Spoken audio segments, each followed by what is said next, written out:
reason why the healer is not healing today is because he has been educated. You want to hear a beautiful one? Above all else, Dr. David Ayensu. Dr. David Ayensu is a member of the Smithsonian Institution. There is a program out known as East Meets West, meaning African or Eastern medicine against Western.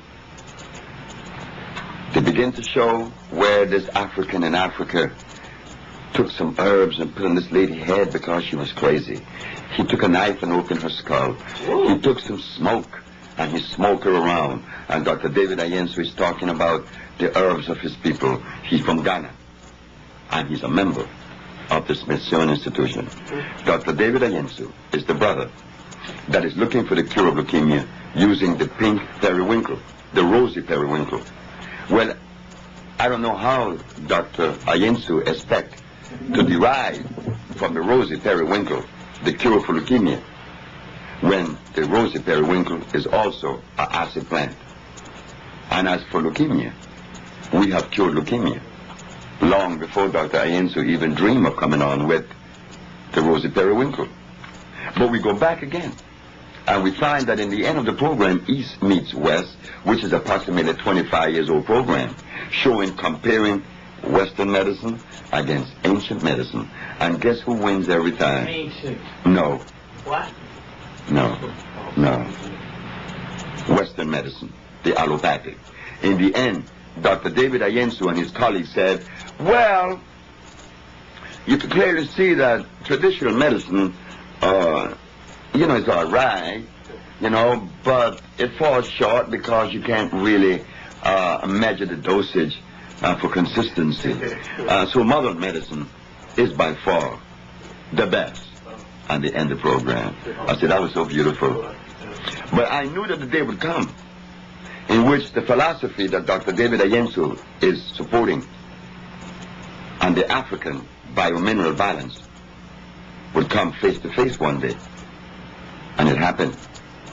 Dr. David Ayensu called me and said, I've heard about your works on leukemia, but we are looking for the cure of leukemia with the rosy periwinkle. I said, Dr. David Ayensu, we already cured leukemia, so you could just squash that. Just go to something else. But that's 12 years ago that I told him that.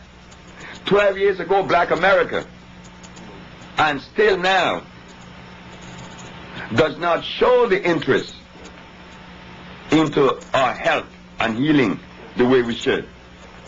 All of the healers in New York, and I could call their names, they all read books. If I take Dr. Phil Valentine and Dr. Love and Dr. this, that into the forest, they would know a natural herb from an artificial one. But we can't blame the brothers. They was ill prepared because they were prepared by Caucasians. On the subject of you're not wanting to meet up with a particular individual, this is for clarification. Yes. It's not that you don't want to meet them, but based on your experience of dealing with individuals who come with certain credentials and paper from the establishment or the system schools, that you know that there's a great difficulty in a back and forth and a sharing. Your response? My response is this. We are told that the brother that the sister want me to meet is an ethnobotanist. What do they cure? He researches different plants. I'm only asking, what do they cure? Research is 150 years old. We could research and research and research and research and research. We want to cure. We don't want to research and just research. What does he cure? Well, he has different plants. He tells you that you can take that will cure. No, hold it. How does he know that? What does he cure? He said he's been taught. He's from Africa, and he was taught by his father, grandfather, so forth, and he said he only uses plants that are from the homeland. You mind if I ask the question again? All over the world. What does he cure? Any disease. He cure AIDS? I'm sure he does. Well, that's good. If he cure AIDS. I'm the only individual to have diagnostic sheets showing from 5 different laboratories around the world that they have been cured of AIDS. I don't say it. I got diagnostic sheets. And that's important. Who else have those diagnostic sheets? Thank you. So I can't lend myself to someone that says that it does. Where's your proof? Speaking of that, Dr. Sebi, from being an activist, one of the things I ventured into was AIDS activism. And 5 years ago, I used to go to a few ACT UP meetings, and of course that was sponsored by Burroughs Wellcome and the European Allopathic Medical Establishment. And then later on, an organization started called HEAL. You may have heard of the Human Education AIDS Liaison, which people like Dr. Strecker and others, Peter Duisberg support that group.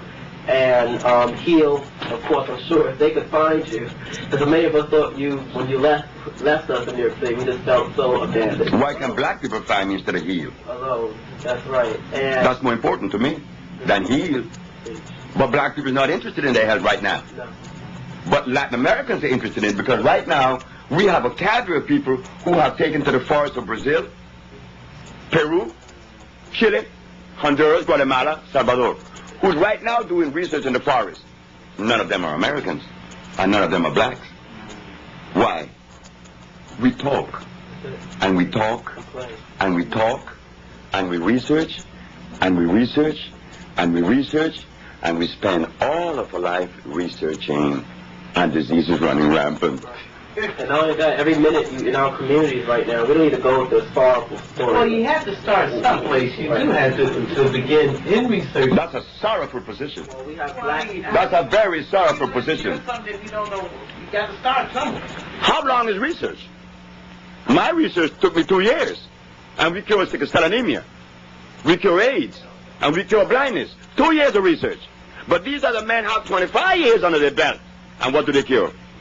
You're absolutely right on that. But what I was saying, you had to start in research in the beginning. But in the beginning, it wasn't even, I call it research, because my grandmother was the one that did it. See, my grandmother was a healer.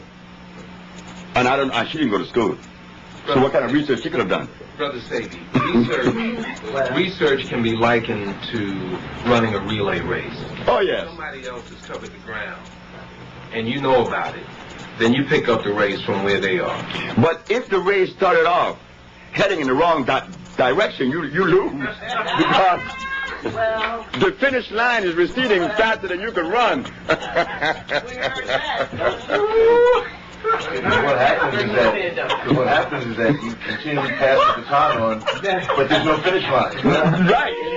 It's behind you. And running and running. It's behind you. So I don't want to hear about research. So what you have. In fact, in South America, people don't bring to me these questions. Not in South America. I live in South America. They say, Dr. Sebi, we know of no one that cures the disease that you have cured. So you have the blessing of our country.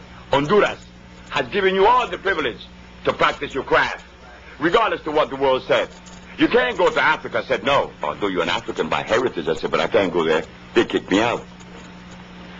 So the need to research can be attributed in part to the conditioning that many of us have been through to say, well, where's your research? Whereas you point out that what have you done? Not what have you researched. What have you done? That's Latin America. But that in America is arrogance. But we are arrogant, as Professor George Simmons said, that I am considered an arrogant individual. Yes, Dr. Sebi, not only you are arrogant, everybody in Honduras is arrogant. You've been independent since 1824. You have earned your position to be arrogant, and especially when it comes to the art of healing. If the rest of the physicians and herbalists have healed what you heal, they too would be more arrogant than what they are, arrogant. Arrogant is a demonstration. I don't know what it means. Of being self-confident. We don't see that. That's okay.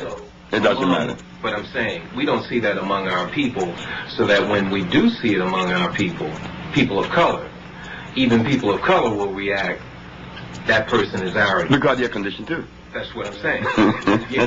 But I want to get to some basic ailments real quick. I'm Brother Leroy, and some basic ailments I want to deal with are those that some of our average people are being confronted with right now. Young brothers are beginning to show up with kidney ailments, right here in the city. And what would you attribute kidney ailments to at a young age? Also, young sisters having of fibroid tumors, etc. Reproductive problems. Reproductive problems at a young age.